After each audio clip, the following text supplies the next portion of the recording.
Greeting YouTube. Today we're taking a look at The World of Guns by Richard Akehurst. This is from 1972, and the condition it is in is how I got it, so that's not my fault. And you open it up and you got these wonderful plates. I just love that style. And it was originally, it says, to Billy, Merry Christmas, 1975, from Uncle Jerry. I hope Uncle Jerry is not upset that I now own this, because I will cherish this book forever. It says Hamlin, London, New York, Sydney, and Toronto. The development of the gun. So this is going back all the way to like the Gonne, Gonne, the earliest forms of handguns, which were pretty much nothing more than man portable cannons. And then we get into things like the matchlocks and the flintlocks, and we get into the percussion caps. And this is like the training images of how you go about doing the loading and firing of a weapon in combat. And I just love these kinds of things. I have a deep and abiding love of firearms. Now, this book has been annotated. Brown Bess Rifles. So yeah, if somebody annotated these things. I did not do this. I guess maybe Jerry or what was his name?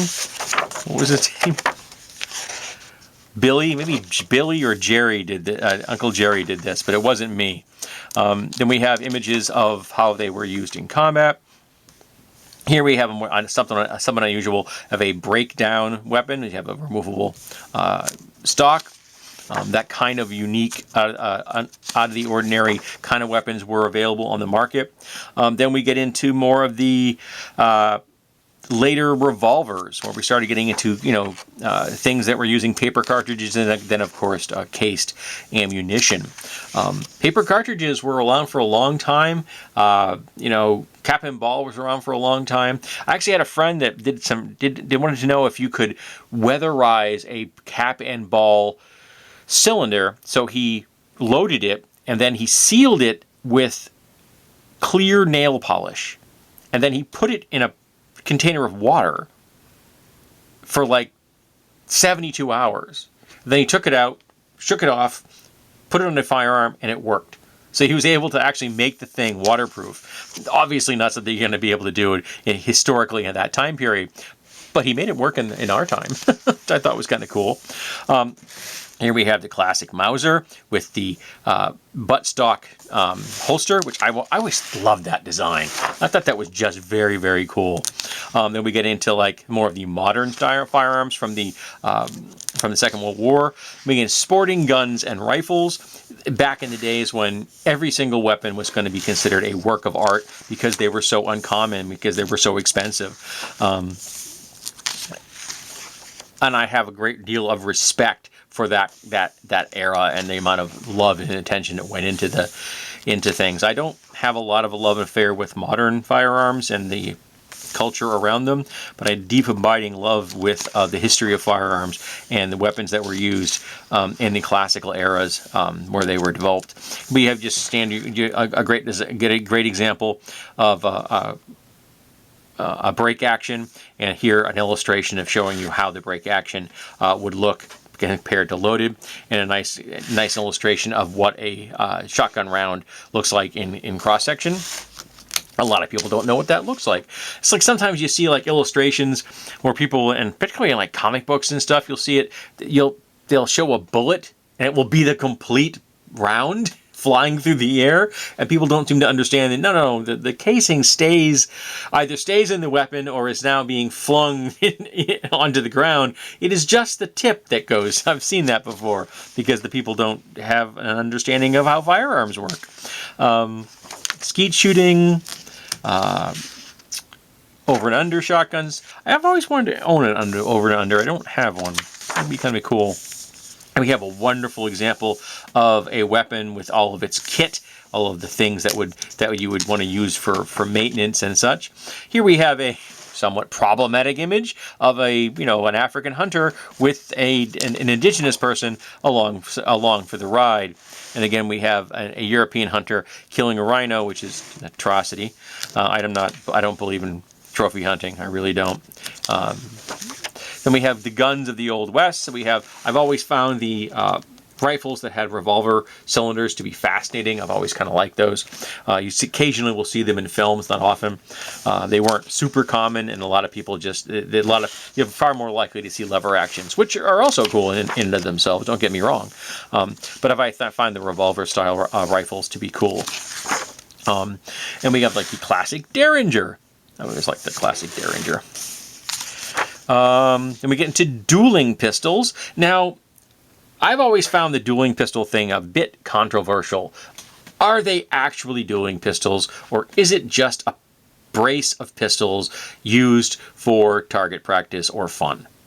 Just because they are matching does not mean they were used for dueling. I think it's far more likely that people had these because when you're doing a muzzle loading flintlock, it is easier to fire it, put one down and grab the other one, fire the next one. If you're doing target practice, I don't know how many of them would have been used for actual dueling, but they were works of art, and look at that kit. Look at that kit. So pretty. Even the rods and things that are used for cleaning are just all the accessories are really well done. I've always found this type of grip fascinating because it's going to offer more stability. So you'd think it'd be more common, but it isn't. You don't see this all that often. And I'm always kind of confused by that because ergonomically, this just is going to give you better control and better stability, but you just don't see it. Well, and here we have an example of an actual duel. And look at this. Look at that, man. That's just a work of art. I love those things.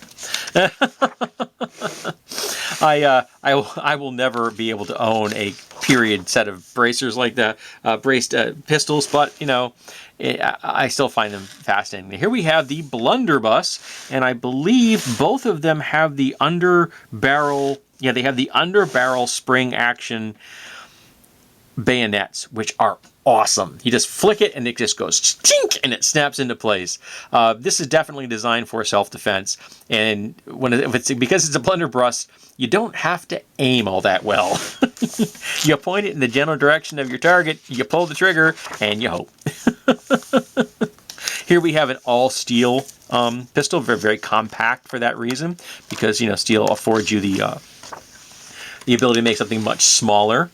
We have another beautiful brace. Here we have one designed to fire a fan of rounds. I don't know how effective that would be. I guess you're firing deliberately into a group of people at a very specific range so that they're not too far away, and so you're not going to hit any of them, or they're not too close, so you're just going to hit like one guy. But they're cool looking, and it's a technical advancement. Here we have the classic pepper box that would let you have multiple rounds that you would have to turn the cylinder to achieve that end. Then we get into the true modern era, when the era of prohibition. We have the decoration of firearms. Look at these things. Just works of art. Absolutely beautiful. And here we have some examples of, this is probably like the kind of thing you'd find at a gun maker who would say, this is what I can do. This is their ads, and this is what I can do. Would you like something, like picking out a tattoo in a very similar manner. Alrighty, so we got more. Here we have a really pretty set. Look at that. Look at that, beautiful. Alrighty, 1 second, sorry. More of a modern revolver, but one that's been done in an extravagant manner. Not something you'd be carrying every day in a holster. And these are, I believe, unusual. It's Scottish, yep. Not the ordinary everyday things you'd find like in America. Some beautiful work on that. Is that the last illustration? That's the last illustration. So, this has been the World of Guns by Richard Akehurst. a wonderful book. I'm so glad it's in my collection. The illustrations are beautiful. I find the history of firearms, or the history of weapons in general, to be fascinating. And I'm glad that this is in my collection.